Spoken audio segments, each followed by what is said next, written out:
chance to hear it, so let her tell it. People on the streets say Sabrina speaks. Tune into the show, she will let you know. Tell all your friends and family.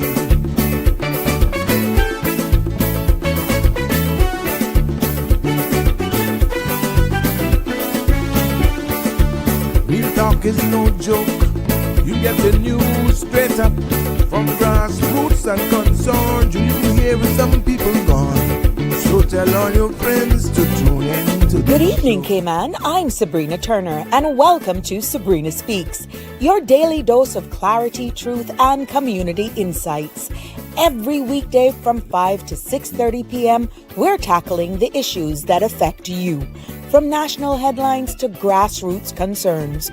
Whether you're in traffic or winding down your day, this is your chance to hear it straight and speak your truth. So buckle up, Cayman. We're not holding back. This is the show.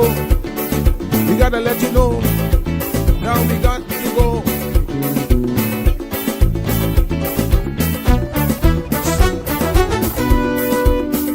And now here's Sabrina.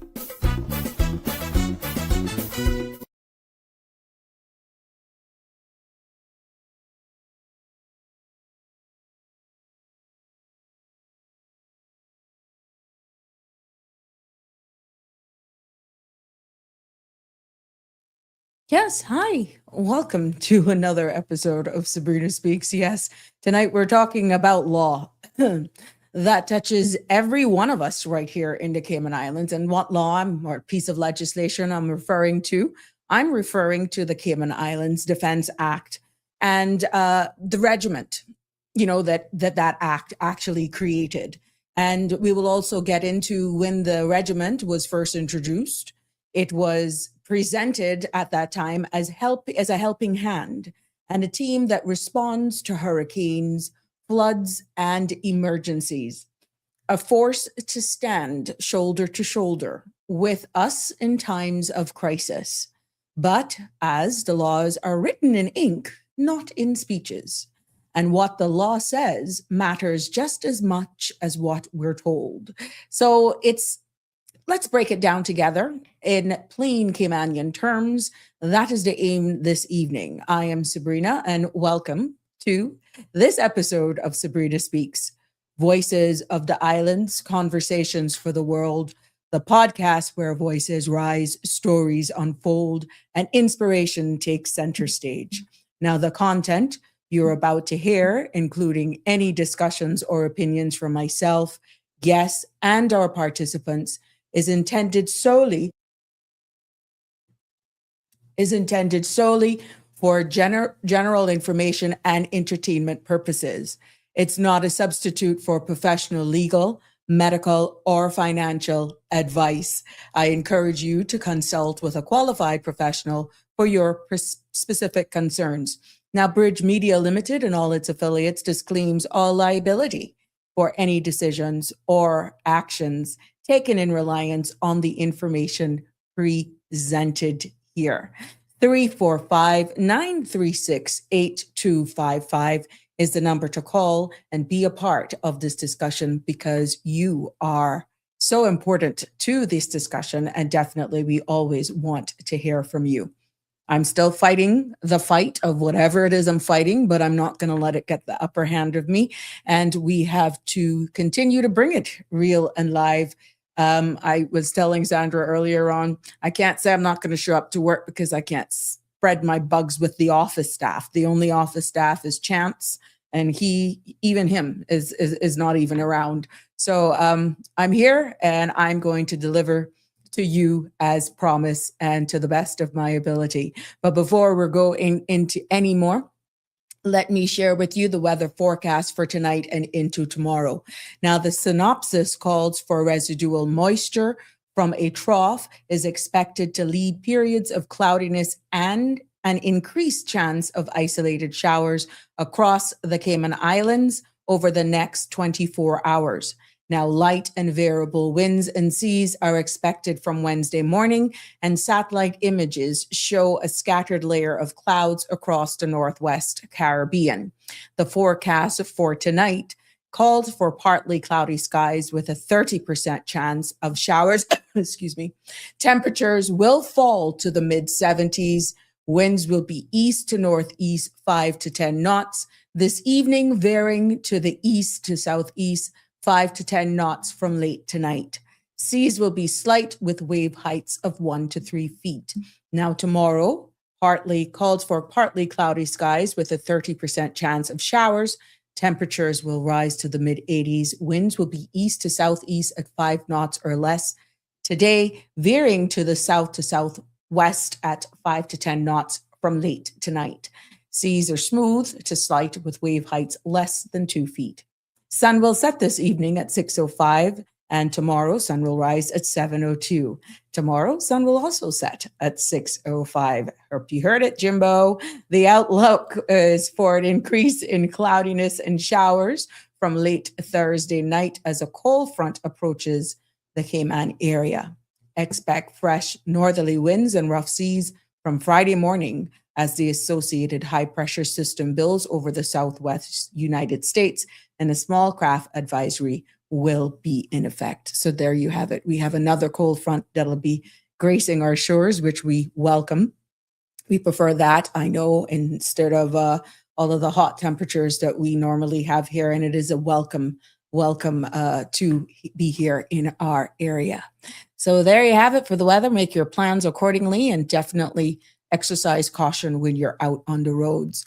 We have to do big shout outs today. Yes, big birthday shout outs to Mr. Steve McField, who's celebrating his birthday. Thank you so much for all of you who are sharing your messages on our social media channels and all of the CMR TV.com platforms as well. I share in those sentiments here from all of us here on the Sabrina Speaks show. We thank you for your service, your continued sharing of your knowledge, history, facts, realities, civic education, and still doing your part even in the legal industry. I wish you have are enjoying your birthday, Mr. McField, and I wish you many, many more.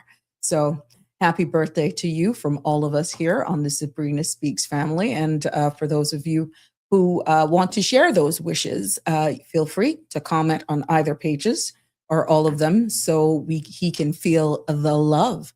And also celebrating a birthday with Mr. Steve McField is Mr. Truman Miles today. Oh yeah, Mr. Truman Miles, happy birthday to you. This gentleman is like a father to me, and I raised up with him definitely in the church. But let me tell you something. He is like, I consider him and Miss Alva, his wife, my parents. That's the close relationship that we have. All of his sons, Sean, Durrani, Delroy, Onika, they're not going to tell you anything else. We're brothers and sisters. And he and Miss Alva have played that role in so many of our lives growing up in the Seventh-day Adventist church family. And I have never seen this man. He's firm and he packs a punch. But when it comes to being steadfast in his works in the ministry at the church and holding us young people together, he's definitely a force to reckon with. I remember those days at their house in the dikes, those days that is all now developed. Those were the days you can reminisce. He has a love for farming, a passion for growing mangoes and anything that comes from the earth, and even cattle.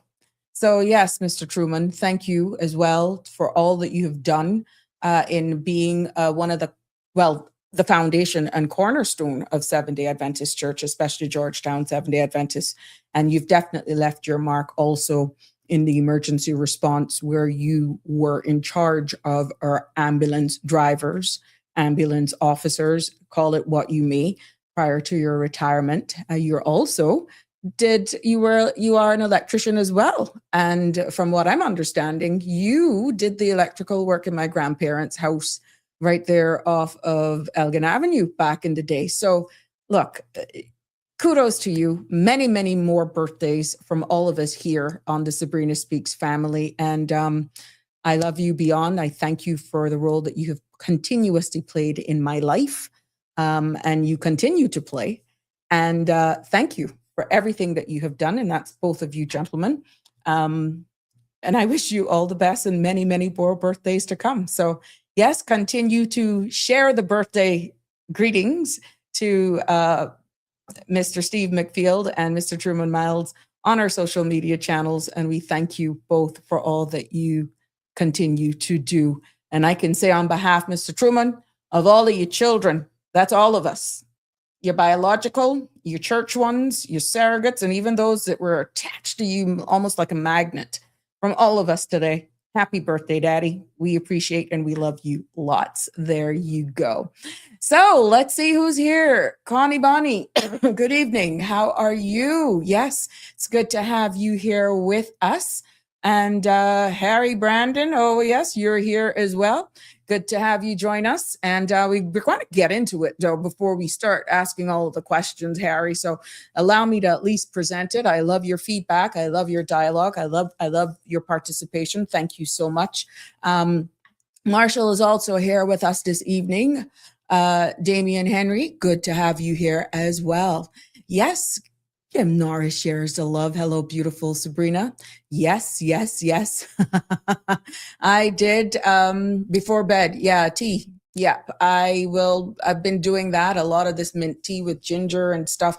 It's just like the aches, the entire body aches. I don't have chills or anything like that. And it's just weird ticklish cough. So I'm doing my best. I'm just keeping away from everyone. And my sincere apologies to the family and the kids of Miss El Namoya. I was supposed to read a tribute at her funeral, and I had to respectfully decline because I don't know what's going on. And I'm sending well wishes out and get well as well to my brother, Patrick, who's also not doing well, and he's been hospitalized. And I have had to keep away from him because I don't want one to be in a facility. My immune system obviously is trying to fight something, and I'm trying to protect myself from him. So I'm wishing him all the best as well. And as we keep together strong. So I'm doing everything that I can, Jimbo, to fight this, but work calls and life goes on, eh? O'Neill, good evening. Yes, thank you for sharing in all of those birthday wishes as well. Marshall, I know you will know Mr. Truman very well. Yes, yes, yes, yes, yes. Yes, Harry. To be fair, I shouldn't say that I look into it. Turns out the government in London did agree. There you go. See, a little bit helps. And we're going to go a little bit more into it as well. So yeah, it does help. This is why we take our time and we respect each other's opinions, and then we bring it back around full circle. So you've learned a lot since you have been on this platform, Harry, and we continue to learn and correct each other as needs be. What we don't want to do is to be jumping to conclusions and all sorts of other things. We just learn together and just go and do our fact finding. Darling, it's always good to have you here as well. Thank you for sharing. Marshall, old age, no, you can keep that to yourself. This is not old. I like you. I'm not going to go down without a fight. I could tell you that. Good evening, Miss Lucille from the UK, another one of our UK family members.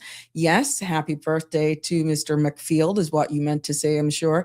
And still looking great. And also Mr. Truman, wishing you all many more birthdays. Thank you, Miss Lucille, for sharing that. I'm quite sure they will see it here. Now let's take a turn as you all continue to share and let people know that Sabrina Speaks is live right here on the CMR TV platform. Please don't forget to like, share, follow, and subscribe, and tell a friend to join in the conversation as we continue to elevate talk and definitely continue to speak civics and learn every day, each episode, also steered by each and every one of you. Let's just look at news headlines, some of the news headlines that is making talk around in the world and definitely in our region. Right here at home, we noticed that one of those big headlines that are making talk here is that we are seeing that tourism is on a rebound And Cayman, so far, Cayman's winter tourism season is off to a good start. I know what I have been seeing while I'm driving along 7 Mile corridor. Both sides of the road, the restaurants are full. And these are not only locals, these are actually persons who are visiting our shores. And this goes to prove just what you can see, because hotels are reporting high occupancy, and also cruise arrivals, we have seen an increase as well. Another headline that it's making its way in the Cayman Islands is that e-bikes and also micro mobility laws, other means instead of cars, that sort of stuff. Please remember that enforcement begins as of January 16th, and the National Road Safety Committee confirmed that these laws are governing e-bikes, scooters, and similar devices that will be enforced. And we know one of the conversations were making sure there were some challenges in actually getting insurance coverage for these e-bikes and scooters, that sort of stuff. And from what we're hearing is that has now being resolved, and persons can actually get insurance. What we're seeing is that riders have been given notice since July of 2025, plus a 4-week education campaign. And many are now, they're finding that they're registering and adjusting their use to meet the Traffic Act requirements, because the police now, who will be responsible for enforcing these laws for all commuters who use these e-bikes and scooters, making sure that they're licensed. I hear people are now asking for helmets to be worn and so forth. So let's see if this continues to evolve. Now, authorities here in the Cayman Islands continue to stress that e-bikes must follow the same road rules as cars to reduce accidents and also to improve safety. Yes. We're seeing an increase here as well, turning to motor vehicle accidents still here in the Cayman Islands, that we've seen a cyclist was knocked down, if you haven't heard, around the 10th on the Rex Crichton Boulevard. And the driver, that was a hit and run, fled the scene. And police are still actually investigating, while more vehicles and these devices, these e-bikes and so forth, share our roads. The Royal Cayman Islands continues to warn about these increase in accident numbers, and accidents highlights the needs for stricter enforcement. I mean, it is what it is, but police cannot be everywhere every time. You know what the laws are, you know what the speed limits are. It's obvious that people are not driving the speed limits on some roads. They're not wearing seatbelts. They're not, they're using their cell phones and that sort of stuff. They're not driving with due care and caution, and things happen. So at the end of the day, these accidents are showing where we need stricter enforcement, yes, and public awareness campaigns can only take us so far, but everybody at the end of the day is responsible to do their part as well. Also making local news, we see where there has been an incident again on January 10th of a 60-year-old Canadian man who died, unfortunately, after experiencing difficulties while resurfacing from a dive trip off West Bay Public Dock. Now, the Cayman Islands Coast Guard and EMS attempted CPR, but the gentleman was pronounced dead at our hospital. This is so far the second water-related death in the Cayman Islands for 2026, and it's definitely raising safety concerns again for visitors and locals alike. There has been speculation and conversations about whether or not these boats are equipped, whether all of the staff are actually CPR qualified, and AED machines being used and all of that sort of stuff. So will this continue to evolve, and protocols as to how we handle these things, where consents are concerned, consent forms that people have to do certain things to declare their medical history and all of that sort of stuff. You know, it does call for a broader conversation, but we'll leave it to the powers that be to actually do what we have to do, because it can do its impact on our tourism product here. So More as this continue to develop, as we continue to engage and hear more as the community responds to these incidents and the reputational damages and risk that it could have to our tourism product. And if you think that the power of the people do not have value in decisions that government makes, and it actually can help chart directions a government take. Look at this news as we switch it over now to the United Kingdom. Just minutes, literally minutes before coming live, BBC posted a story. Look at this. The UK government drops plans for mandatory digital ID to work in the United Kingdom. Now, have you heard this? It is just hot off the press, like really just making its rounds here. Because what we're seeing is that now with this, thanks to the BBC News, reported that the UK government has now dropped plans to make digital ID compulsory for providing the right to work. And ministers stated that the scheme will remain voluntary after strong public backlash over privacy and civil liberties. Now, they also further to say, well, while digital checks may still be introduced, workers won't be forced into a national ID system, at least for now. It's being called another government U-turn and a signal that public trust is shaping tech policy. Yes. Now, if you know that there's been conversations here about us introducing our own national ID, look at what happened here. And in layman's terms, we've seen where the Labour government now had previously announced that this digital ID would be required. This is in the United Kingdom, for the record, for those of you who are just joining me, that we saw where the Labour government had previously announced that the digital ID would be required to prove someone's right to work in the United Kingdom, right? And what we're seeing now, that ministers have abandoned this compulsory element, saying that the scheme will now be voluntary. So they've actually withdrew their mandatory, making it mandatory. And what has caused this move? Because of criticisms across the political spectrum that mandatory digital ID intrusive is what some of them are saying, and risk creating a national ID card by stealth. That's what is really being actually thing. And what it does, it signals that public pushback really matters.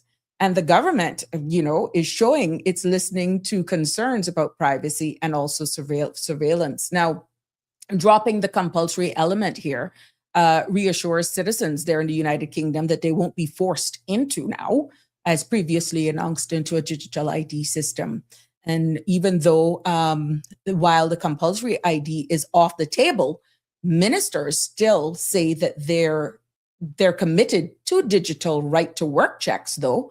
And that means for some of digital verification, some form is likely, but details will definitely follow after more consultation. So you know what? For workers, what this means for you is that you don't need a digital ID card to get to keep your job. And for employers, the right to work checks will still go digital, but in some form, but not in the way that forces every worker into a national ID system, right?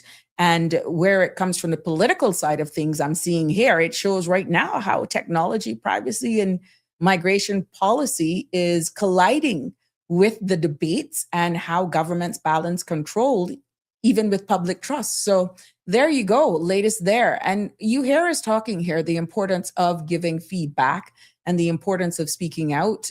Is this an example of that? Let's see. Now, just keeping it to the top headlines very quickly, moving on here in the United States, a little closer to us here in the Cayman Islands, we see where President Trump has been briefed on the new military options for strikes against Iran amidst intensifying protest and violence. Yeah, that's one of the headlines that's definitely making its way amongst others. Like there's also the key of protest to acts for the to have ICE abolished. We are seeing where nationally in the United States, protest continues nationwide as tens of thousands have marched in Minneapolis and other cities after we know the fatal shooting of Nicole Good by an ICE agent. Yeah.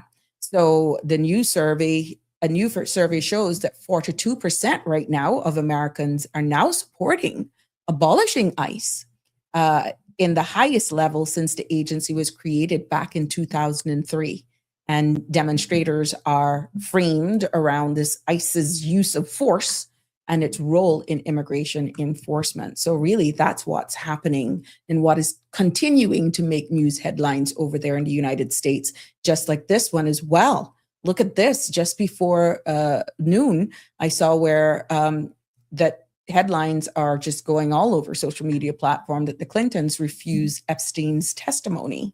Yeah, and the White House Oversight Committee, led by Republicans, subpoenaed Bill Clinton, the former president, and Hillary to testify about their ties to Jeffrey Epstein. And both the Clintons have denied, calling the subpoenas illegal and unforeseeable and partisan. And they argue that they're already provided what little information they had. So this is a developing story. And like everywhere else, I'm quite sure it'll be flooding your social media channels as well. What we also see is in the Caribbean, making its rounds on some of the top news here in the Caribbean, is that illegal gun trafficking crackdown, as Caribbean governments are coordinating to fight a regional gun running network. So this is all developing right on our front doors. And big talks again in headlines for the Caribbean is also between Cuba and Venezuela oil dispute, as Trump has warned that Cuba will no longer receive Venezuelan oil or money, urging Havana to make a deal. So there you have it.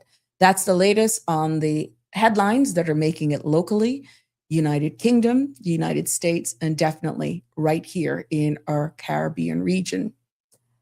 Harry says, good for the Labour government for reversing that policy. It was extremely unpopular and it was extremely unnecessary.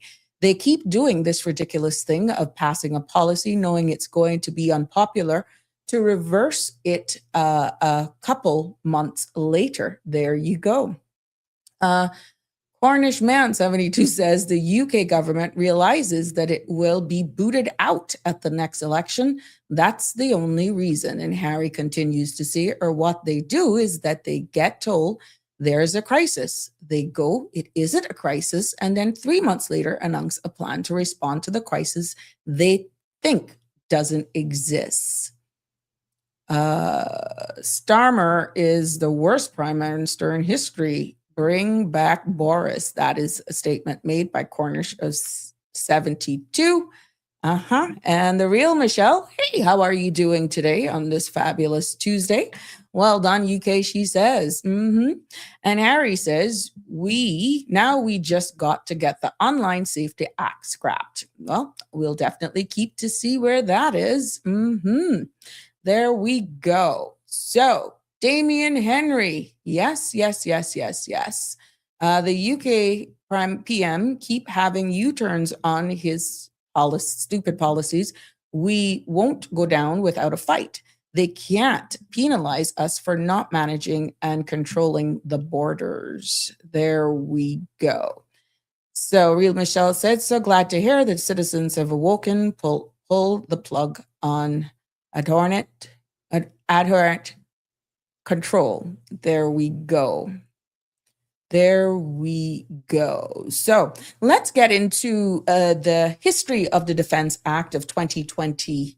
And we again encourage you to join in the conversation. Yes, as let's explain it in layman's terms, here in the Cayman Islands. That is the history of the Defense Act 2020. There'll be times I will be sharing snippets as well with you, so that it makes sense, so that you don't think it's me saying things, but it's actually what is stated, excuse me, in the actual act. 345-936-8255 is the number to call to be a part of the discussion. I will do my best to keep up with all of the comments. Yes, and your feedback as best as I can. Just be respectful and understand that we are all entitled to our opinions and you're all welcome. The key is remember to be respectful at all times.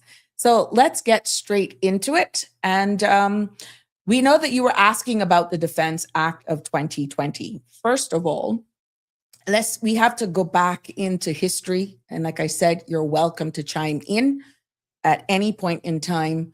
Be it you're going to call, you're going to send me a message, or you're going to WhatsApp. Your feedback is always welcome. I will break this down in layman's terms, step by step, and whatever questions may come out of what you're hearing, feel free to ask them. I will do my best to respond in accordance to the subject matter that is at hand.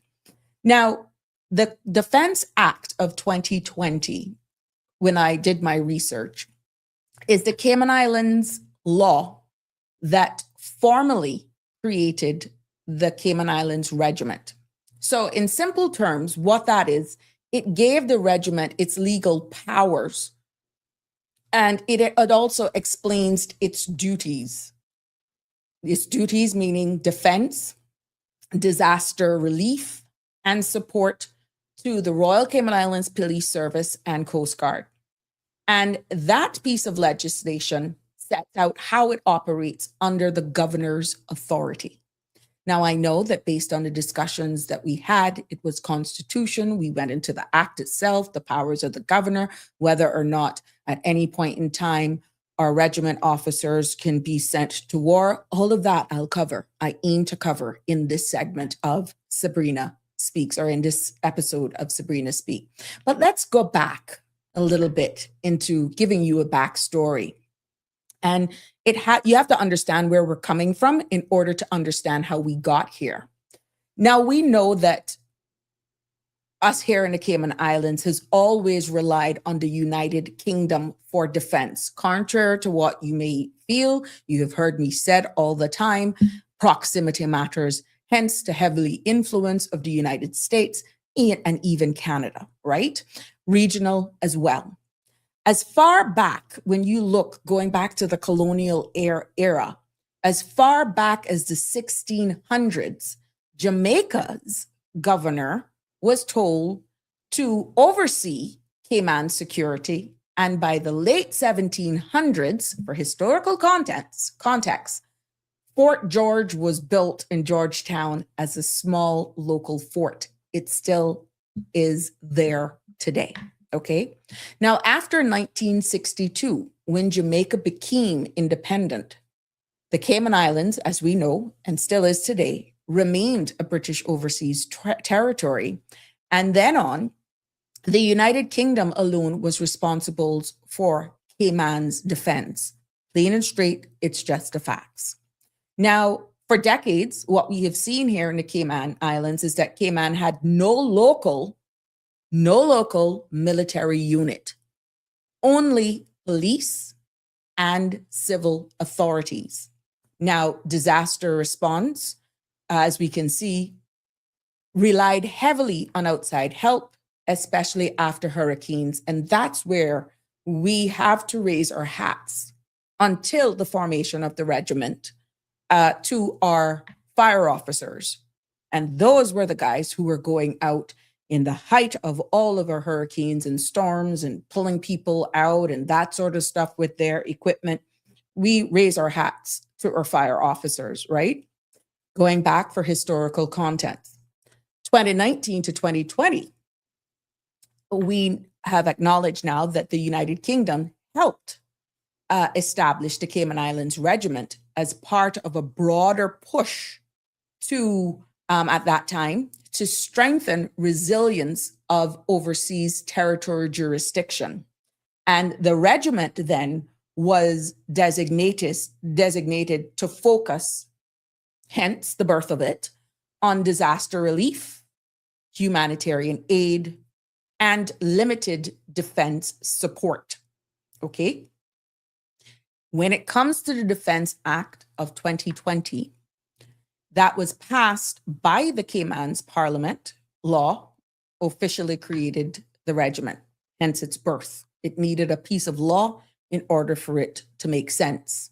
And what that piece of law did, it spelled out the duties of the regiment, the powers of the regiment, and the authority.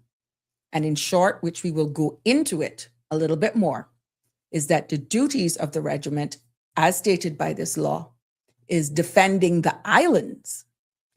And in defending the islands, it also is assisting the Royal Cayman Islands Police Service and Coast Guard when asked, and providing, as I said earlier on, humanitarian and disaster relief. Now, the powers is that members can be required to train, serve locally or abroad, and I'll get there, and they may also carry firearms when authorized. Okay, this is all covered under the Defense Act. And the authority of the regiment is that the governor, after, as we broke it down yesterday, consulting with the premier. And the governor of the day decides when the regiment, in consultation with the premier, and sometimes in this case, even the minister in which the regiment falls under. But the governor decides when the regiment is deployed. The reason why I say that like that is because the regiment gets paid a stipend.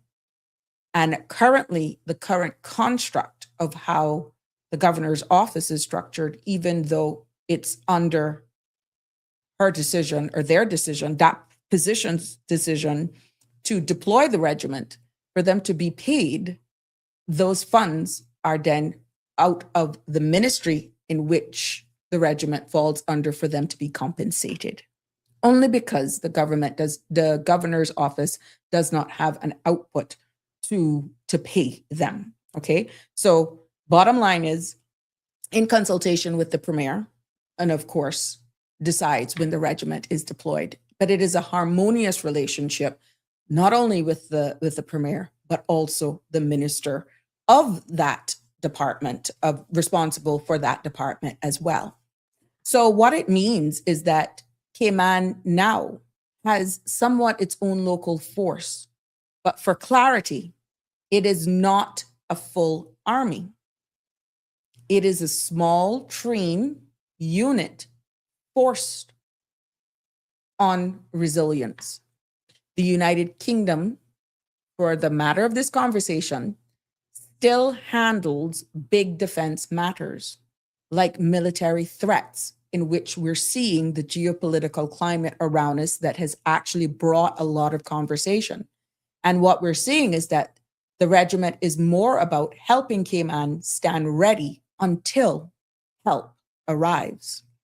What also we have found in my discovery or discussion and research is that this act, this piece of legislation, also ensures that the regiments operate legally with clear rules about duties, weapons, and also command.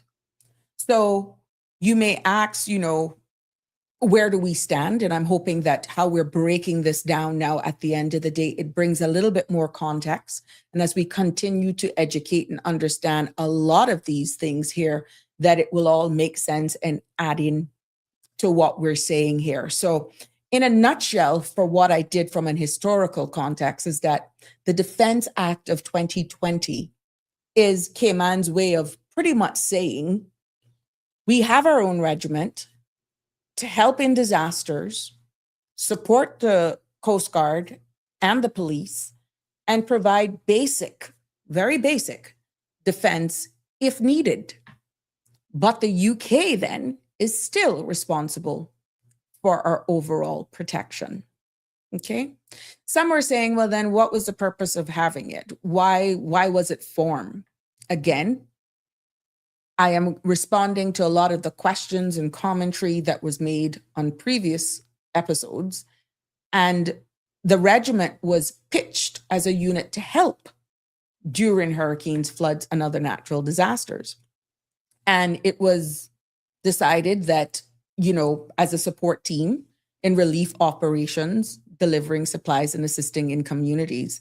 And at the end of the day, It also helped with community resilience because leaders emphasized that the regiment would then strengthen at the time and still continues to this day, strengthen Cayman's ability to bounce back from crisis without relying on entirely on outside forces. So when looking at the Defense Act of 2020, it actually, with a broader legal mandate, the regiment is legally empowered to act in defense of the Cayman Islands, not just in disaster relief either, but until, because remember now, I said it before, support law enforcement, that they can assist police and other agencies in maintaining order if needs be. And where governance and management is concerned, this piece of law also sets out the chain of command. It also sets out discipline and authority, similar to military structures, okay? I think what has caused a lot of confusion is the choice of words that normal everyday citizens are not accustomed to here in the Cayman Islands. War, military, soldiers, that sort of stuff. We're not accustomed to it. And because we didn't really do a better job at educating and even breaking it down in layman's terms, is why I felt that this piece of act, not perfect, it has some loopholes in it, but I feel that's why there were some apprehension, some resistance, and actually some almost type of rejection from the public because we just was not publicly educated enough on it. But the regiment is not a standing army, okay? It is not a standing army, but a reserve force, which means it can be mobilized when needed. And what that is that while it's not a full-time military, the law does in some way give it powers to go beyond just disaster relief. Now, here's the truth, right? We've covered it supports police operation. You have said, and we have heard it here over and over again, public debates about it. When we saw all of the equipment and machinery coming in to back it up, we know that we have had a number of Caymanians that have gone to Sandhurst for training, which I'll get into that. What is that? Where is that? Why? I can get into that a little bit as well. But here's the truth. Here's the truth. The regiment was sold as a humanitarian team, a disaster unit. And yes, that's a part of the role. But when you look at it, it almost seems as though what is being said, what is put at the forefront, and what the law says, the Defense Act also makes it a defense force with powers that extends into security and law enforcement. Now, for clarity, that doesn't mean that those powers will be used every day, but it does mean that they exist. And as citizens of the Cayman Islands, everyone is saying we deserve honesty and transparency about what is written in our laws, hence this discussion. And the question isn't whether the regiment helps us in hurricanes, because we have proven it does. The question is whether the power holds match the promises that we were given. And that's a conversation worth having openly, but coming from an informed perspective where you can actually see what the law says. Okay. I know some of you have asked as well, and it came up yesterday, can a member of the regiment be called to fight if the United Kingdom calls? And even though that was a very great question, sparked a lot of feedback, it really honestly gets to the heart of what the Cayman Islands Regiment is and is not. We've said here that it was created under the Cayman Islands Defense Act, and I have it here, the Defense Act of 2020, and to serve the Cayman Islands primarily in disaster response, humanitarian aid, and support civil authorities. It is not part of the United Kingdom standing military. And members of the Cayman Islands Regiment are not automatically subject to overseas deployment at all, like the British Army soldiers. However, there is a UK connection, and I will try to bring this over here so you can see. I want to show you the law that covers outside of the Cayman Islands. So let me screen grab this for you so it makes sense. And I'm taking this straight out of the law, okay? I'm going to give you this so that when I'm talking, you can actually see it for yourself.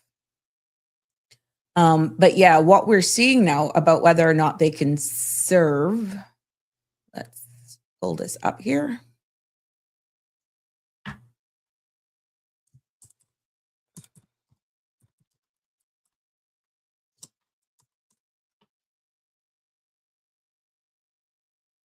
I am going to explain that right now. Okay, there we go. Yeah, let me just give this, because it does make a difference when I'm actually speaking and you can see it if you're not able to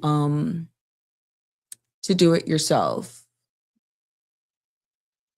There we go, found it. I know a couple of you had asked about, well, what if they call us to the United Kingdom? And there we have it. The military service to perform inside and outside the island, right? And what we're seeing, if the UK voluntary services aboard, now if the UK requests support, Caymanian authorities have to agree, and individual members would likely have to volunteer, because there's right now no legal obligation in the act that forces Cayman Regiment members to fight overseas, okay? So I'm hoping that this creates that. And you see here on what I have on the screen, the duties of the regiment in itself. Now, in plain terms, no members of the Cayman Islands Regiment cannot be compelled to fight in the United Kingdom in a war, because it clearly states it that their legal role is local disaster relief, security support, and resilience in Cayman. And any overseas services would be a matter of choice and agreement, not an obligation. Now, when you look at what I have here, in accordance with the Defense Act of 2020 that is posted on the screen, a member of the regiment may be required to perform military services, including training and non-combat services, both inside and outside the islands, in accordance with this law. Now, what that says is that a member of the regiment may be required to perform military services, including training and non-combatant services, both inside and outside of the islands, in accordance with the law as stated there. And really what that means in layman's terms is that military service doesn't mean fighting. It covers all duties the regiment is set up to do. Yes, I agree. But training also means it can be asked to, that members can attend courses and exercises and keep their skills sharp. And what we're also seeing is that non-combatant services for those persons, it means tasks that don't involve fighting. Things like disaster relief, humanitarian aid, logistics, or supporting civil authorities. Okay. Yes, 695. I got some stuff coming in. So here we go. Okay, I'll get to that in a sec. Okay. So both inside and outside the islands means you could be asked to serve in Cayman or abroad. For example, helping after a hurricane in another Caribbean territory, or even joining a training exercise overseas. Now, in accordance with the said law that I have here on the screen, it means any requirement must follow the rules set out in accordance to the Defense Act unless it's amended. And right now, this act is what's in standing right now. So it is unlimited. It's bounded by this Cayman legislation, okay? So if you're just joining us, welcome to this episode of Sabrina Speaks.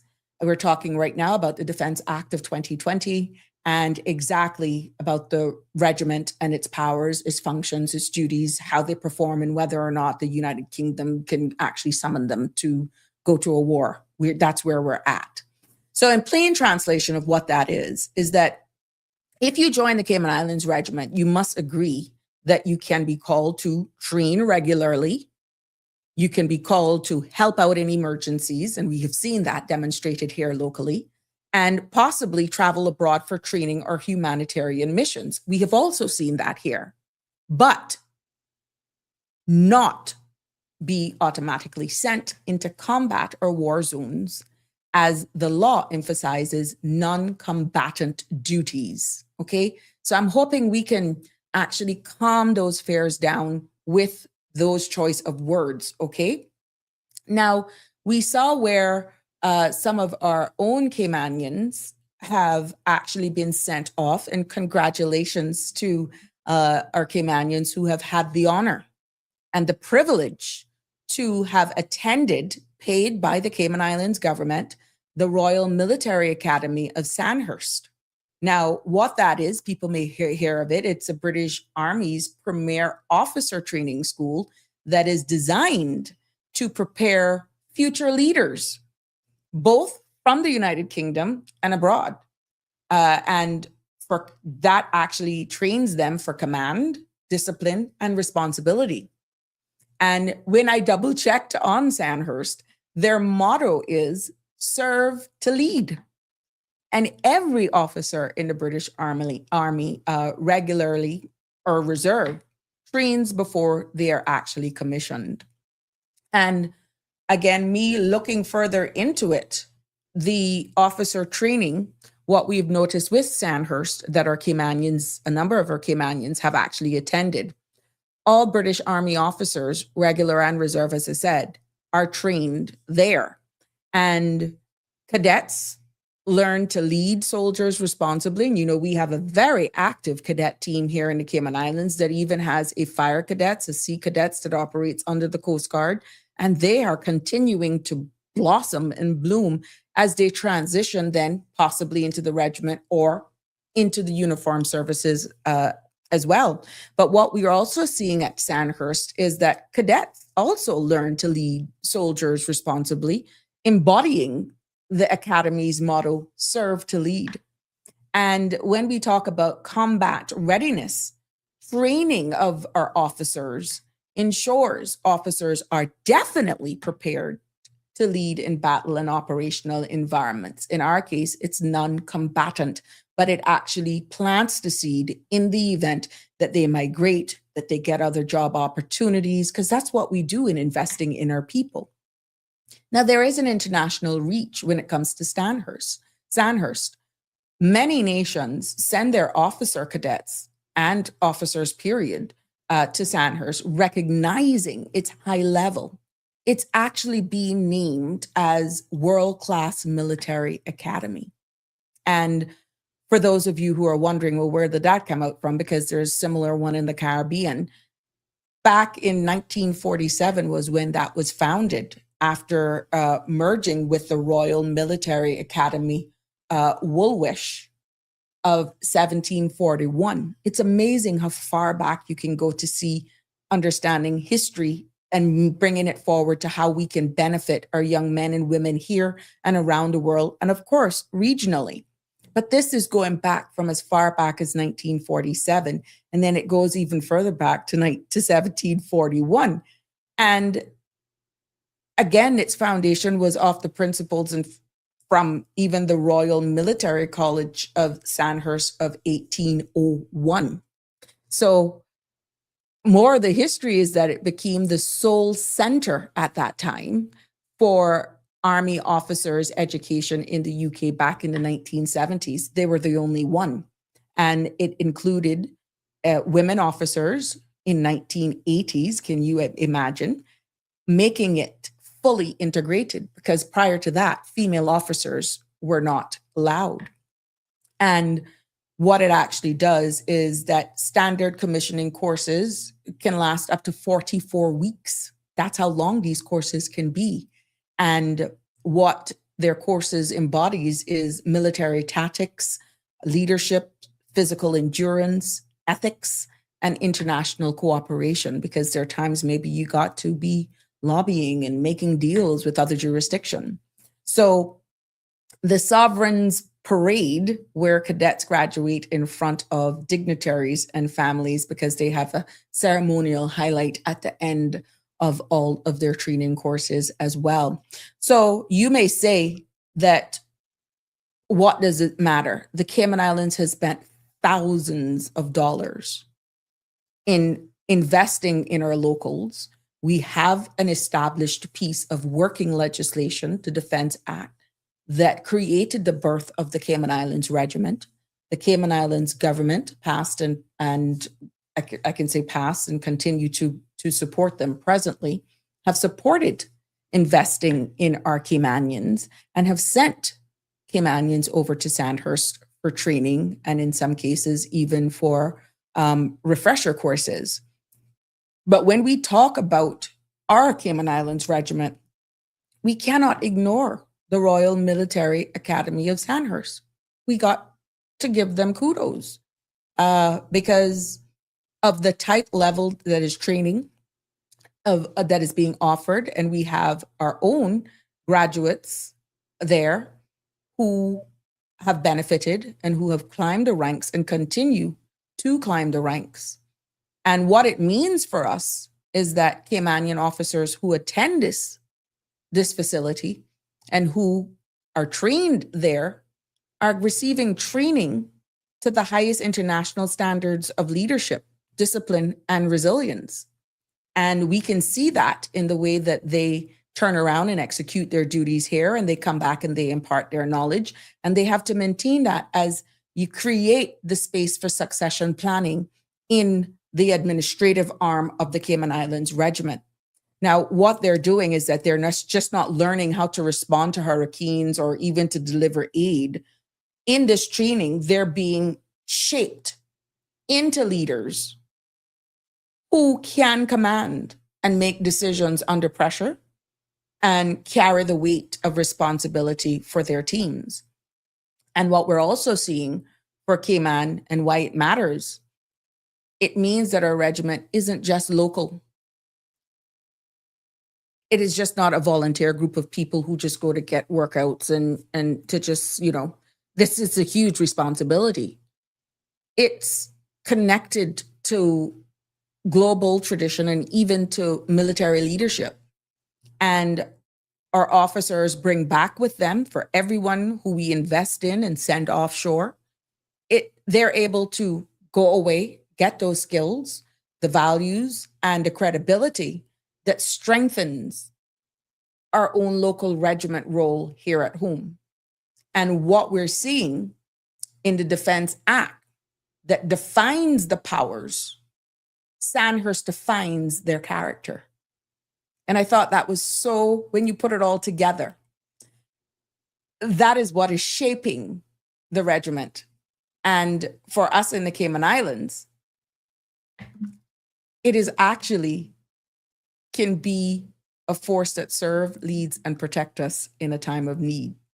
So if you feel that there is a myth, because some are saying, oh my gosh, the Cayman Islands Regiment is just a group of volunteers and no formal training, the fact is that is not true. Our officers have been trained at other establishments in the United States as well, but Sandhurst stands up, and that we have proven is one of the world's most respected military academies. And I said, that's in the world. And there's another myth that Sandhurst is only for the British Army officers. I hope that you've been able to take away from this that the fact is it trains leaders from across the world, including our very own Caymanian Yeah. So there we have it. Now, what we can continue, I want to make sure I'm not missing out anything here. Give me a thumbs up if you're liking and you're grasping what I'm saying here, because there's no sense in me babbling on if you're not catching it. And we are going to go into now the duties of, let me grab this so that you can see it here, because I think it's best when I share it with you. I want to go into the duties so that you will understand what the duties of the regiment are for the sake of this presentation. Okay. We got an hour to go, and I think we're covering it quite well. I'm going to just screenshot that for you so that we can, in case the conversation, duties. There we go. So let's grab this so that while I'm talking, you can see it's just not me blabbering on here, that I'm really got it. There we go. Yeah, I want to go into the duties of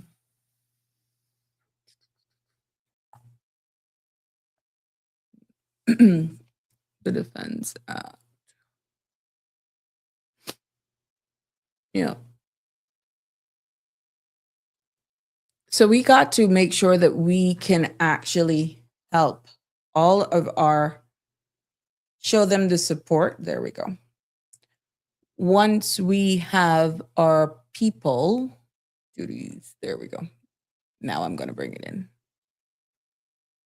There we go. Yep. Hope you're seeing it. What we see now, in accordance with the Defense Act of 2020, and this is Section 5, it says the regiment is responsible for A, the defense of the islands, B, assisting the Royal Cayman Islands Police Service and the Coast Guard when called upon to do so by the governor, and C, providing such humanitarian assistance and disaster relief and other duties as the governor, after consultation with the premier, determines. And also in 2, you can see on the screen, the performance of their duties, members of the regiment may, with the authority of the commanding officer or the delegate of commanding officer, carry firearms. Now, let's break that down. We have seen right here what that is. And the defense of the islands, let's make it clear. The regiment is officially responsible for protecting the Cayman Islands if there's ever a threat. Now, this doesn't mean that they act like a full army. It means they are the first line of organized defense until the United Kingdom Army Forces step in. Now, when it comes to assisting with the police and the Coast Guard, and I know some of you may be saying, well, oh my gosh, do they go over the police? I'm getting there. Because I know some, when you read this and you see it for yourself, some questions may pop up, right? When it comes to assisting police and the Coast Guard, if the governor acts, the regiment can support the Royal Cayman Islands Police Service or the Coast Guard. Right now, as we know, the regiment sits under the Royal Cayman Islands Police Service. So, for example, crowd control during a major emergency, helping secure ports, or even assisting in search and rescue operations. We've seen where there was an explosion of a gas cylinder and the regiment was there. The latest bird flu scare here, we've seen where the regiment was deployed and they assisted so well for that entire time until it ended. These are all the things that they actually do right now on the ground. And when it comes to humanitarian assistance and disaster relief, we have seen that the regiment can be tasked with disaster response because they have, in some cases, gone over to other jurisdictions as well to assist hurricanes, floods, God forbid, fires, or even regional aid missions. And the governor decides these duties, but must consult with the premier first. Now, how that conversation goes, we're just going to say we're all happy campers here for this conversation, right? We're sticking it to the Defense Act. Now, when it comes to even the carrying of firearms, regiment members can carry weapons. Yes. But only when authorized by their commanding officer or a delegated officer. Yes, Harry, keyword. I like your laugh emojis. I don't like you though, but I love you same way. You coming like Denny. This ensures that firearms are used under strict control, not casually. And the purpose is to allow them to perform security duties safely and legally when needed. What I also found when I was going through this act is that in the interpretation, part 1 of the preliminary short title of this, in part 2, sorry, the definition of arms under the Defense Act, it says, and I quote, includes batons, handcuffs, and other means of restraints, protective vests, tasers, and pepper spray. That's covered in this law.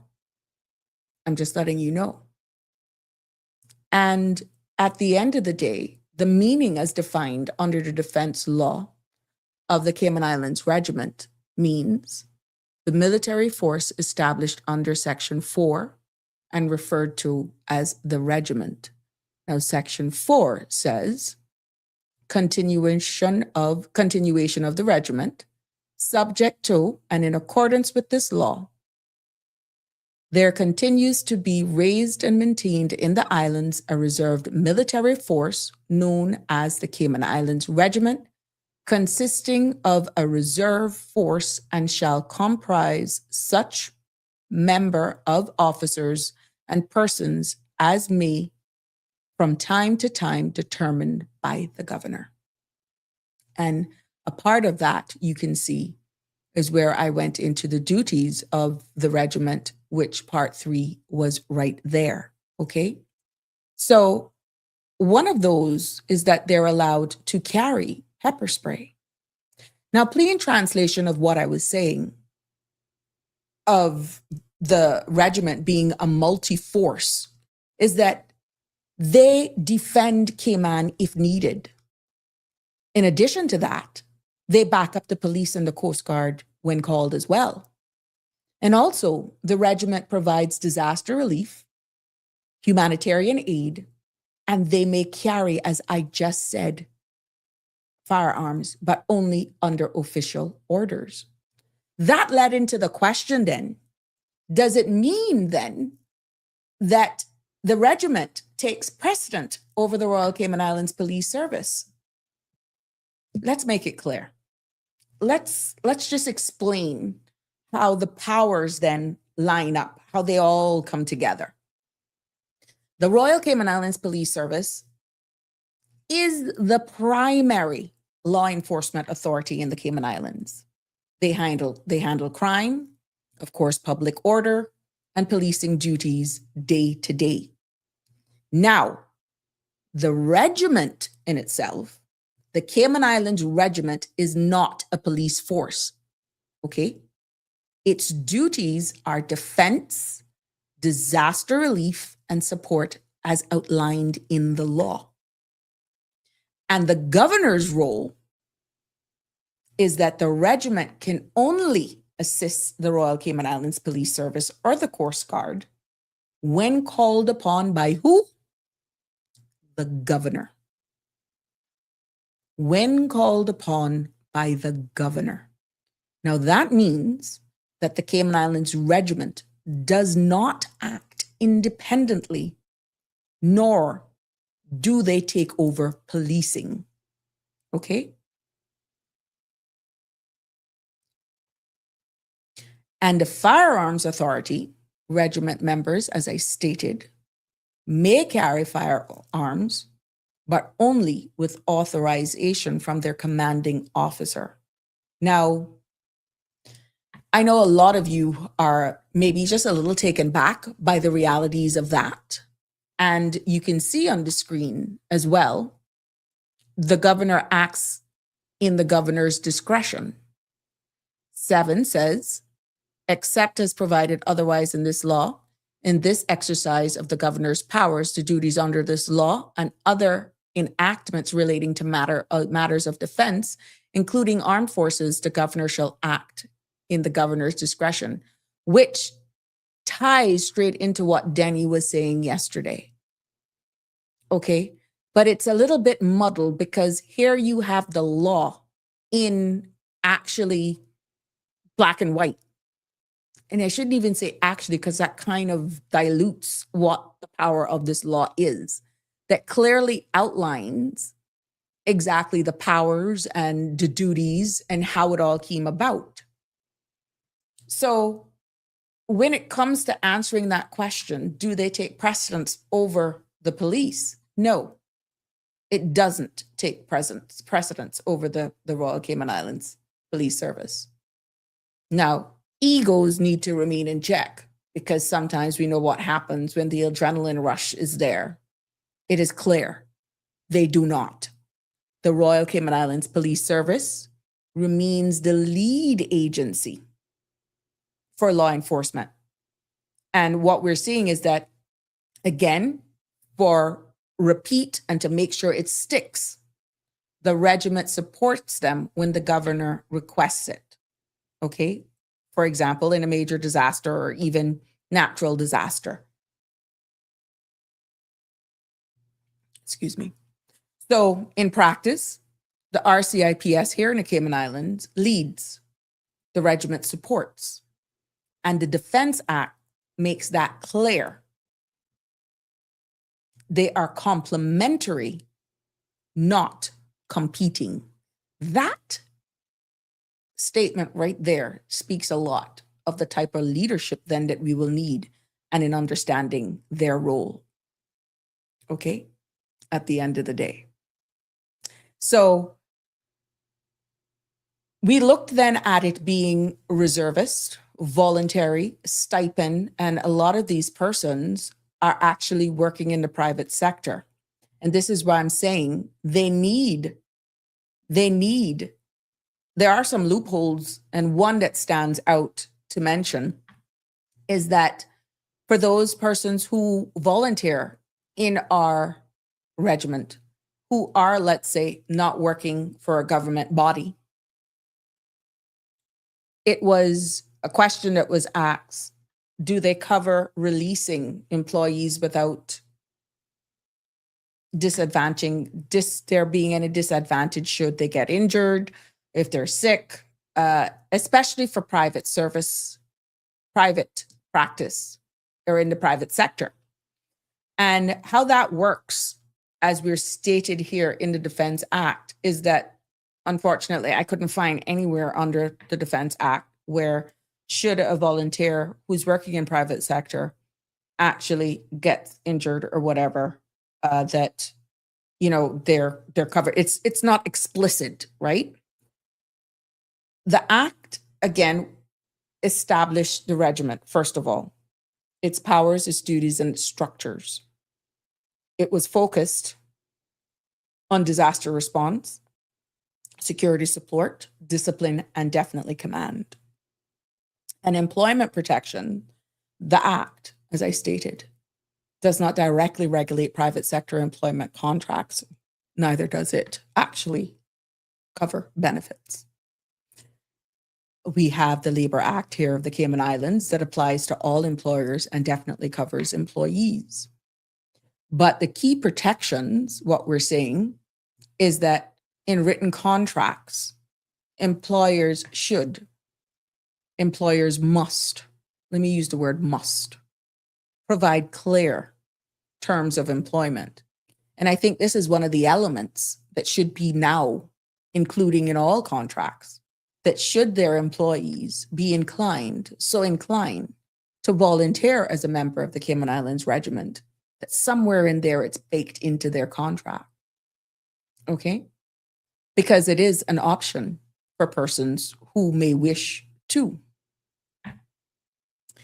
And even with leave entitlement, sick leave, vacation, maternity, paternity leave. These are stuff now that is, especially the paternity part of it, is covered. Now we're looking more into that for the private sector under the Labor Act. And even termination rules as well. Employees cannot be unfairly dismissed without cause. Now, when it comes to the military and the regiment service, as I said, this is one of the things that should be a minor amendment to this act. There is no explicit clause in the Labor Act mandating that private employers must release staff for regiment duty without disadvantage. So this opens up a door for a national discussion, understanding the role of the regiment and people's choice of wanting to give of service or maybe have an interest in the uniform service. But what it really means for regiment members, when you compare private sector employees,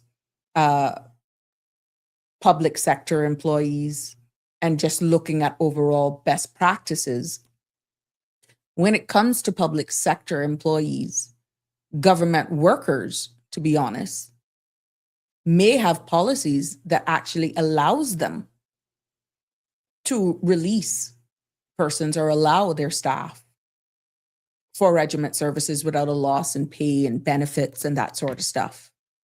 But when it comes to private sector, protections really depend on employment contracts, mutual agreement and understanding by their employer, which is usually as a matter of discretion. And unless a specific policy really is in place, regiment services could affect their pay or even leave entitlements. It all depends on the amount of discussion that that member of staff want to have with their employer in the private sector, okay? But when you look at it from a national perspective and best practice, employers should be amenable or even they should encourage to support employee service in the regiment. But it's not, I just want to make it clear, it's not a statutory requirement under the Defense Act. We're just hoping right now that it is in good faith. Now, there is, as I said now, there is a gap in the law. And unlike some countries where reserve forces have explicit job protection, we see that in the United States, uniform services, and even their Employment and Reemployment Rights Act. The Cayman Defense Act, for some reason, does not provide that. And that is something that is an easy fix based on this subject. And what it does, there is employee vulnerability because without proper contractual guarantees, private sectors, employees may actually have their pay reduced, loss of leave, and even dismissed for absent for duties if they don't have an understanding organization or an employer who's willing to understand exactly or allow their staff to give of service. So this is an area where Cayman, us here in the Cayman Islands, may need clearer legislation and protection as well, or proper employer guidelines to ensure that regiment members are not at a disadvantage. Because as we continue to want to build this and invest in our people, at the end of the day, what we're seeing here with the Defense Act, it sets up the regiment, but it does not protect private employers right now, pay or benefits. And what we're also seeing is that those protections fall under the Labor Act in the private sector. And currently there's no automatic safeguard for private sector workers serving the regiment right now. So we're hoping that at the end of the day, as we continue to modernize, as we continue to mature, as we continue to accept this piece of legislation for what it is, also identify the loopholes, the risks, that easy amendments and clear civic engagement And education could actually go a long way. Good evening, caller. You're live on Sabrina Speaks. What's on your mind? Hi, how are you doing? I'm fine. I lying. I'm putting the best out. Thank you for yesterday because boy, I'd feel bad. I still feel bad today too, but I'm a little better. Well, hopefully you'll get better soon. Yep. I did what you told me to. I went outside and sat in the sun, and I've been doing some ginger and all that sort of stuff. So, hey, what somebody had said the other day, you're hired. Give me your feedback. I tuned in very late, so I missed a lot, but I just got the impression when you were speaking just now that you were saying that the regiment is really under the command of the RCIPS. On where they sit right now as a department, they're no longer under Home Affairs. They're under Royal Cayman Islands Police Service, which is, I stand to be corrected, the Premier. No, I was just sitting for the organization with this administration because former administration, they sat under Home Affairs. Oh, okay. Shaka Right. Zulu say, welcome, Uncle Danny. I tuned in late as well.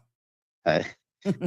I was really, the topic today was the Defense Act. I even went into Sandhurst and I broke it down. I had on the screen for the military services performed outside the Cayman Islands.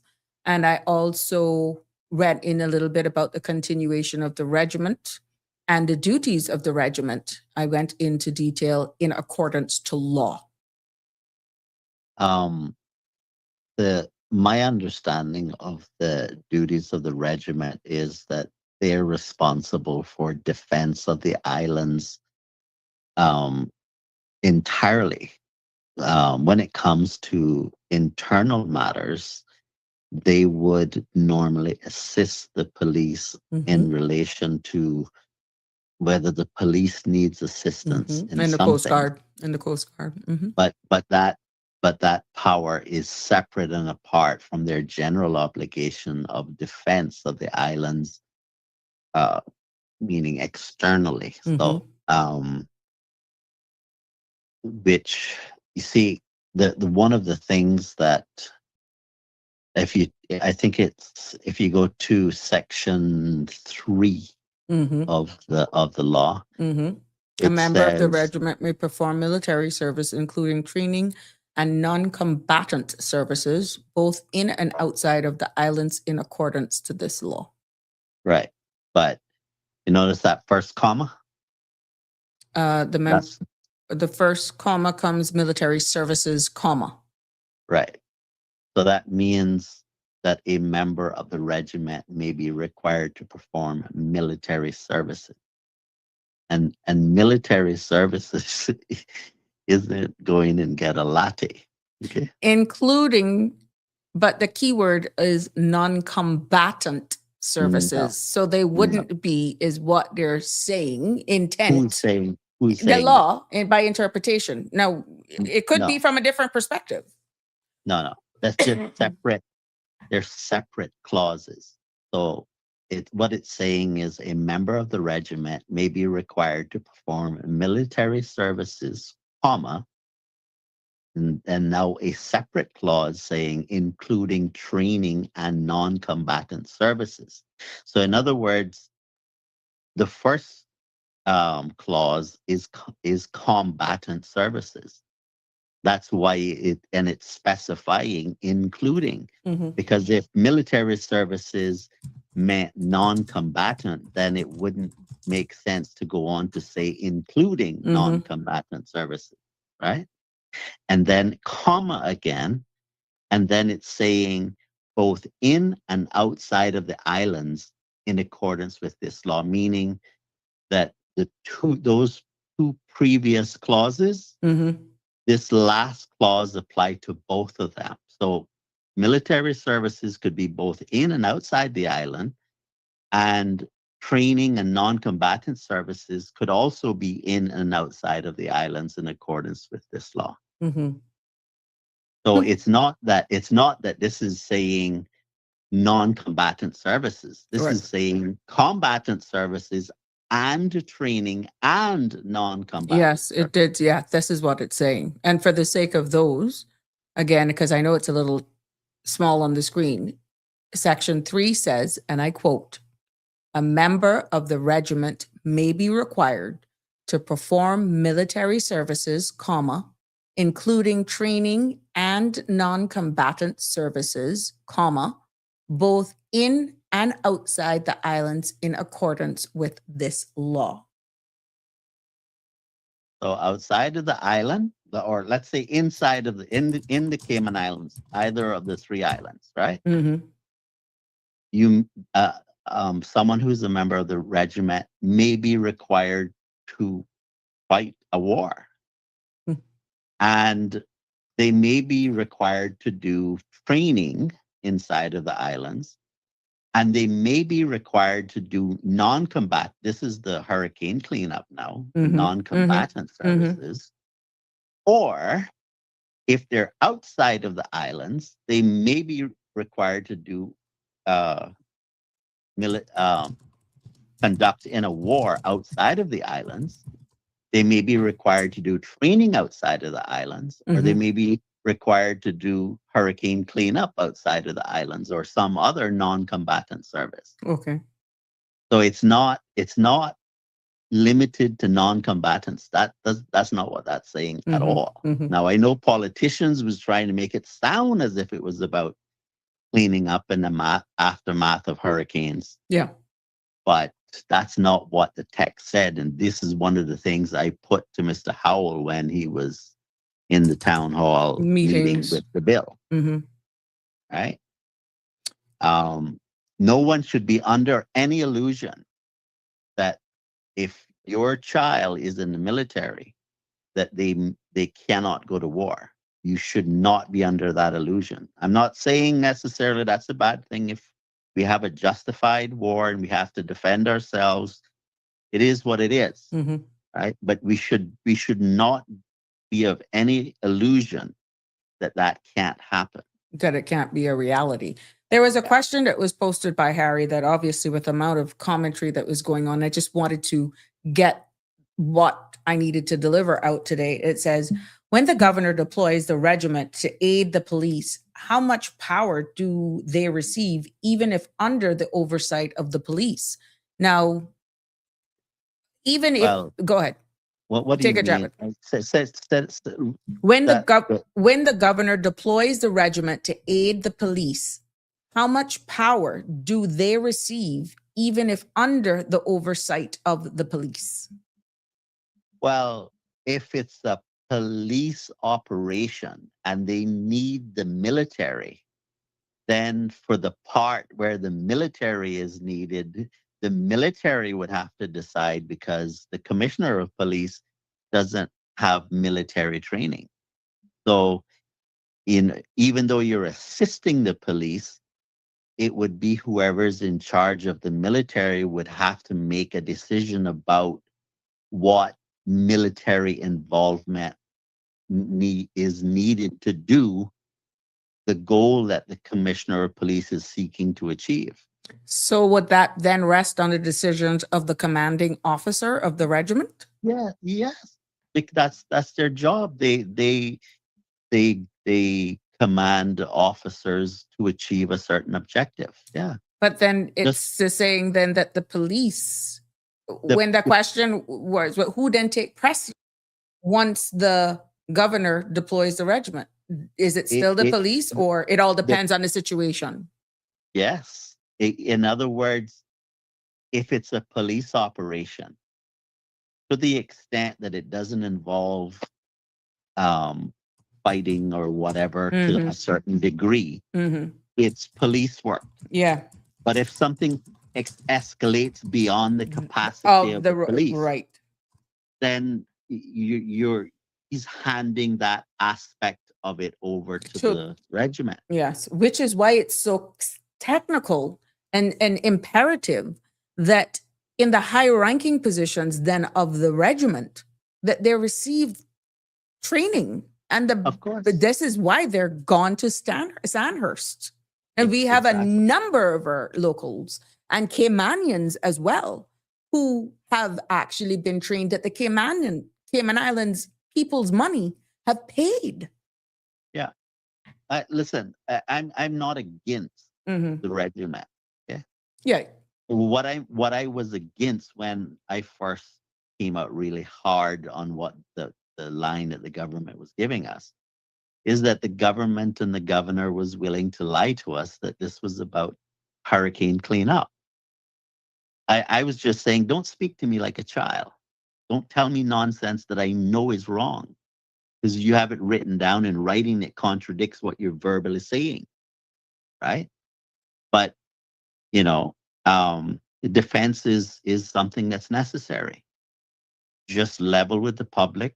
Say, look, sometimes life involves bad things, and we need to be able to defend ourselves. Now, I don't think the Cayman Islands would ever be able to have a regiment that could, you know, fend off a large country. Mm-hmm. But it can certainly help us defend against like really serious criminal attacks of a smaller nature. And I know some people might think that's not actually a real risk, Mm-hmm. but that is not the case. I know of instances in which the RCIP, before you had the Coast Guard that we currently have, Mm-hmm. there are instances where the police, all they could actually do is sit, be quiet, and hope that the danger passed them by because they were simply, On they would have been, ill-equipped. Mm-hmm. they would not have been able to survive. And so the capacity of the RCI, the police shouldn't really be doing that type of work beyond the borders. Mm-hmm. That's not police work.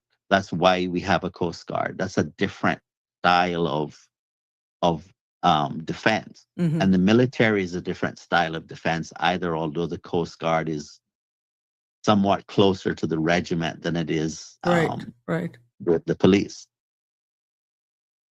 Hmm. Well, Yeah. I'm hoping that as But we go ahead. one more thing. You see how we were talking about the right to life? Are you able to pull up the That's going to take me a little bit because Okay. I'm actually Well- trying to grab the definitions here because I know you're going to speak on this one. well Go ahead. about the right to life, right? So when you're thinking about whether it's the Coast Guard, whether you're thinking about the police Mm-hmm. or the regiment, there's a derogation to the right to life. And so depending on what a person is doing and Mhm. what threat that particular person poses to society, the derogation under the right to life in the Bill of Rights and the Cayman Islands Constitution order Mm-hmm. allows the government to use force all the way up to taking a person's life if it is necessary to protect the society. Mm-hmm. And so, it's spelled out in legislation that the kind of force that could be projected by the Coast Guard or by the regiment or Mhm. even the police Mm-hmm. is provided for in law.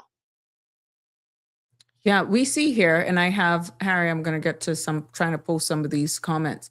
We see where the military, the definitions is actually posted on the screen. And this is the Defense Law of 2020, that is one and seen, the Defense Act 2020, right? And we're seeing where the definition under this law means soldier means a member of the regiment below the rank of lance corporal. So you see the words that are being used even in definition. And it goes back to what you were saying, Denny, that really and truly what the law is saying and what was really pushed is two different things. Yeah, you should be very, whenever a politician's lips are moving, you should be Stop it. skeptical. Stop it. Stop it. No, that's the truth. That's a scientific approach to politics. So, I mean, this whole topic, despite me being a bit under the weather, came about because of exactly what we were talking about yesterday, you know? in regards to the Constitution and the regiment. And then there were some questions asked about whether, and Harry did do his research, and he did say that, yes, he realized that at the end of the day, it was approved and allowed, that the UK was aware. Because remember, he was a bit off to say that, how could we have her? He actually did his own research and proved otherwise. So yes, he's now been brought up to speed. But I still thought it was important for me to actually do a deep dive into this. And your voice of reason, as Michelle, the real Michelle, always say, thank you for your voice of reason, Mr. Denny. Hugs. You bring a smile to my face every time. So there you go. But I really felt it was important for me to bring this to actually say and show exactly what you were alluding to yesterday, that the law is saying one thing and then something else is being pushed. Yeah, if you want to know whether something is enforced or not in the island, you have there's two things you can do. You can look at the Gazette page to see when it was published in the Gazette, because no law can be brought into force Unless it's gazetted. And then secondly, you can go to legislation.gov.ky, and on there it'll say whether it's enforced. And sometimes there'll be like there's a little bubble on there that you can click on where you can see notes, and it might explain, well, everything is enforced except section something, or whatever the case might be. It'll tell you, well, this particular section isn't enforced. Right. Right. But it spells it all out on the legislation.gov.ky page, which is, I think it's a work in progress to go something towards like the legislation page in the UK. Right.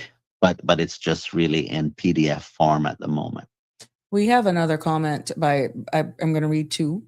Actually, Shakazulu says, why can't the regiment be mandatory for all youth who are not going to college or take part in other civil services? I believe this is much needed for Caymanian youth development. And it continues to say, develop a true sense of responsibility for his or her land. And then Melita also made a very interesting comment. Says, Royal Cayman Islands Police Service have a lot to catch up with their officers. I've proven firsthand with a simple first aid response. Embarrassing. So what do you think in regards to Shaka Zulu's comment about it, with being in our young people? Remember now, the cadets are there, but it ends at 18.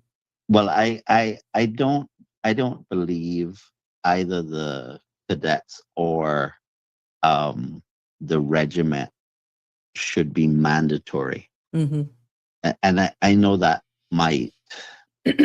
some people might see it differently, but my reason for taking the position I do is that when it comes to the regiment and people who are defending the very lives of people on the we don't want people there who don't want to be there, right?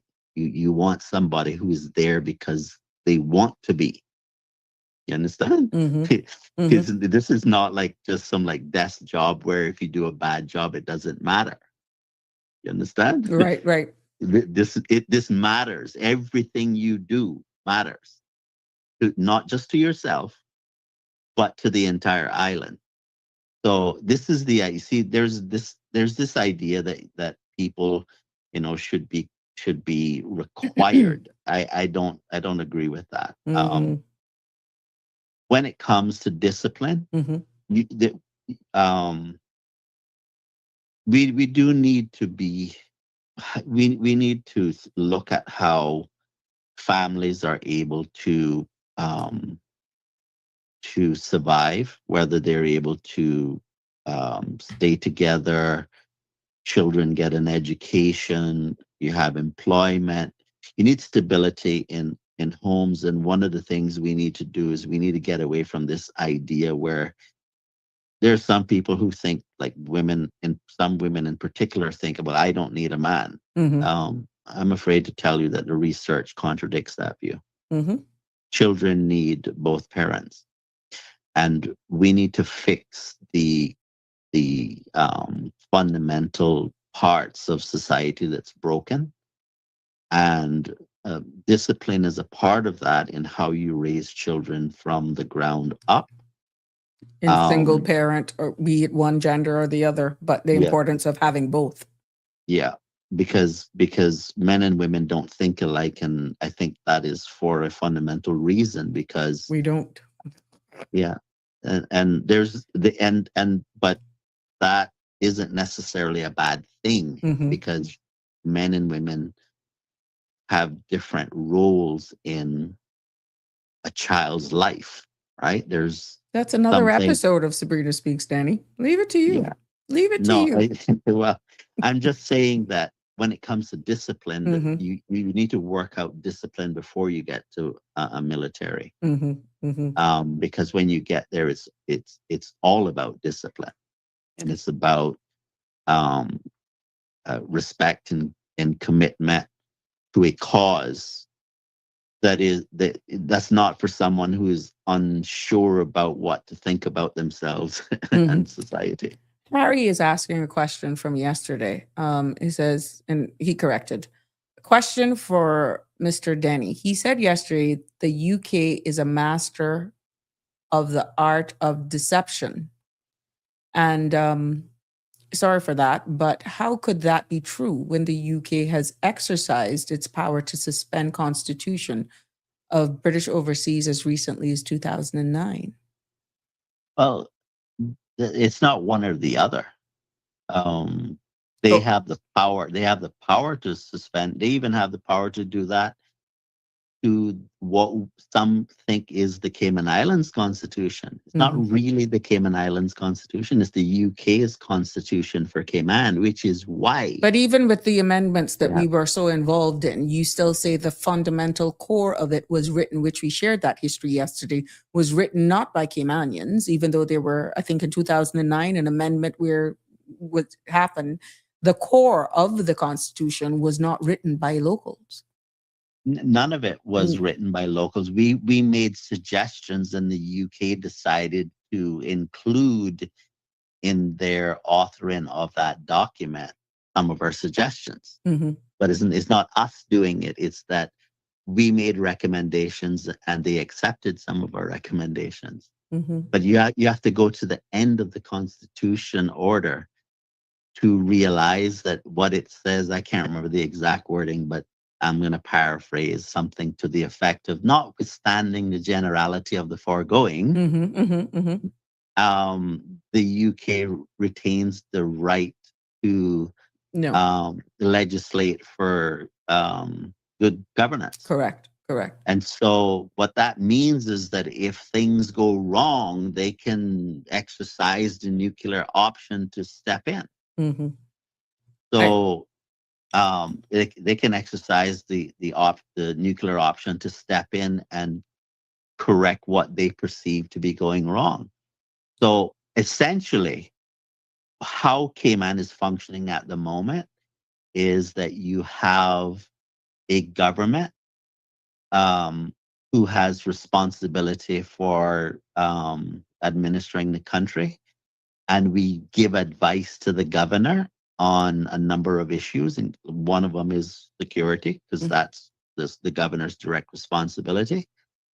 And we can write legislation, we can draft legislation, and effectively when they go to the House and they say, we pass this bill, they're giving advice to the governor about what should be the law, and if the governor accepts that advice, the governor can put it into law. And if the governor rejects the advice, the governor can say, "We'll take it back to the House and reconsider it." And if they, get in this lock jam, that the UK can legislate directly for Cayman if they choose. I see where Harry says, but if the Cayman wants to amend its constitution, does the UK always accept these amendments? They don't have to. It's not our Constitution. You keep saying that. Yeah. It's not ours. I know it is called the Cayman Islands Constitution. Think about it like this. If you had a company named the absolute best burger in the entire world, does that mean that the burgers you cook are actually the best burgers in the world? No, it's just the name of the company. Yeah. right? And the Cayman Islands what the operative word in the title is the word order. Order. What does the word order mean? It's a directive. It's given. These are the rules. These are And parameters. who gave the order? The United Kingdom. It's the Privy Council of the United Kingdom. Yeah. Right. So it's not us making the Constitution.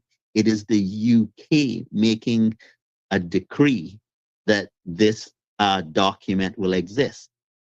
And the reason why we can't amend it is because we didn't create it. Mm-hmm. Right? Only the creator of a document can amend the document. And so it would be very helpful if we bear in mind that it's not our Constitution. Mm-hmm. I see where Shaka Zulu says, respectfully, this is when you were talking about the youth. I respectfully, this is where Uncle Denny and I disagree. Service to country should be part of our youth's upbringing. This part of what's missing with the Cayman. This is what's missing with. Well, I don't disagree that with that statement that it should be part of the upbringing.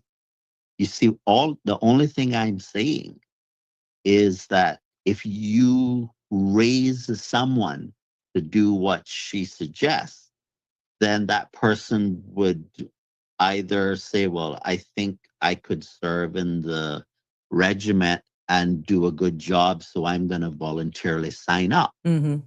That would be a statement that you did a good job of raising a child. Mm-hmm. You know what I'm saying? So I don't necessarily disagree with what was just said there. It's just, and all I'm saying is I don't think it should be a requirement, because while you think it's a good idea to be in the regiment, you don't want to be there if you don't. You don't want someone to be there if they don't want to be there, because they're not going to do a good job. And Shaka Zulu also said, all youth should be made to develop meaningful alliances. I hope I'm getting that right. And responsibility to their country by means of government-sponsored programs such as Boys and Girls Scouts Regiment. That's what Shaka, I think. Yeah. I don't have a problem with that statement. One of the other things I'd say is what we've been doing on this program is been talking about a variety of things that relate to public administration, like understanding the structure of government and laws and why they're important. Well, think about it like this. Why does the West, generally speaking, hold the views that it holds about what is right and wrong? Those right and wrong things came from, it started out with Judaism. Mm-hmm. And so the moral law of God, and then the Christian influence later on shaped the Western world. And so our sense of right and wrong comes from the Ten Commandments, right? Generally speaking, that's at the base. Now, what has happened to the Western world in recent times? For those who believe in Christianity. Well, you see, but this is what the problem is. So we have a system that was designed to be operated by people who share core values like don't murder, and then that system has been controlled most recently by people who don't share those views. So you end up with things like abortion for any reason. That's not consistent with thou shalt not murder. Mm-hmm. What you see what I'm saying? So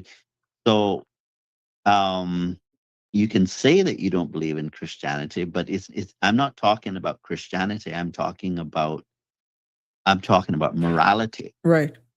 Right? So right and wrong. So think about it for a second. Thou shalt not murder. Well, society, generally speaking, thinks that we shouldn't murder. Thou shalt not steal. That's a commandment. Well, society generally believes that you shouldn't steal from people. There are exceptions, of course. Criminals feel differently, but we don't say, well, just because they disagree, we'll just respect their views and allow them to carry on, Mhm. right? You have to take a position, because the role of the state is to prevent one group of people from um, wrongfully impacting another group of people. So if your car was stolen and the state said, well, that's their opinion and we respect those diverse views, you wouldn't feel too great about that, Mm. right? You would want the state to get your property back. And so, but what the problem is that each generation has to be taught why does things work the way they work. Mhm. Each generation has to develop that appreciation that the way things work is because we're trying to balance the rights of everyone and to be fair to people and to live in safety and to Right. increase our prosperity, as a group in certain ways and as individuals in certain ways. And why that's beneficial, because if we don't teach each generation these things, then they lose sight of why it's done the way it is. And then they end up thinking that a man could be a woman, which is certainly not the case. Harry throws out a question here to you, where he was asking whether or not you would rather get rid of the connection between the UK and other altogether and go independent. No, but there was another one. Okay, there it is. So, Danny, would you want to scrap the current constitution and have a constitutional convention in the Cayman Islands to write a new one? Or would you rather get rid of the connection to the United Kingdom altogether and go independent? That's a question to you, Danny. Currently, the way that Caymanians think about, let me just say it this way, the degree of political maturity that we have in the Cayman Islands, we wouldn't be a successful country if we went independent. That's what I was explaining yesterday. Mhm. There, But it has been repeated over and over and over here a number of times. Yeah. Exactly. The key word of what you just said yeah, is maturity. yes, you cannot succeed unless you have that maturity, because along with that maturity comes a degree of discipline that's necessary. Mhm. Some people act in very emotional ways, and some people let their pride get in the way when it comes to making decisions. And when you're talking about making decisions that affect a lot of people, you have to put your pride aside, Mhm. because No, it's true. you're making serious decisions that impact a lot of people. Mhm. Mhm. So It's no, true. I mean, that's not something I would advocate at the moment, even though it's something I would like to see. I'm not sure that Cayman will reach that level of maturity anytime soon. I just don't see it. In your lifetime, I don't think in mine either. I have said it here, despite being subtle. And this is by no means, but the word maturity says a lot. And even and you look at public discussions and dialogues and forums like this, I don't even get the interest, an overwhelming sense of interest in political maturity, because you can see by the level of discussions that we're having here, how we're trying to break it down line by line. The interest is not there. But you mentioned the word independence, and then bang, you get all of this coming from one end, you get another end coming in. It's just, chaos without proper research. And then that demonstrates level of maturity. Well, what is it that's coming from the end regarding independence? No. What I'm saying is based on, and I'm just speaking off of listening to other forums before we even born. I'm just thinking back of when the word independence coming up or it feels that way. This is by all means not here in this show or nothing recently that I've heard. I'm just thinking about previous discussions and public debates, and we could see the comments that maturity is just not there. I agree because, like, I used to talk about people needing to properly be informed about what our rights are in the UN, and what does the right to self-determination mean. Mean. And just talking about whether you have a right or not was controversial, Correct. right? And so for the life of me, the only person who I would think that wouldn't want somebody to have a right to decide what their future would be is a dictator. Right. You mentioned Right. that on, I think, Sandra's show. It sounds to me like we more leaning more for a communist dictator styleship of government than Yeah, actually yeah. for, you mentioned that. Yeah, but I'm glad you brought that up. So what's happening in the U.S. right now? You have Democrats and Republicans, and what has happened is that the relationship between the two parties had deteriorated quite significantly, and there's a degree of dishonesty, deception, hypocrisy that's happening in the public discourse that's quite disappointing, because America represented for many people the ability to escape very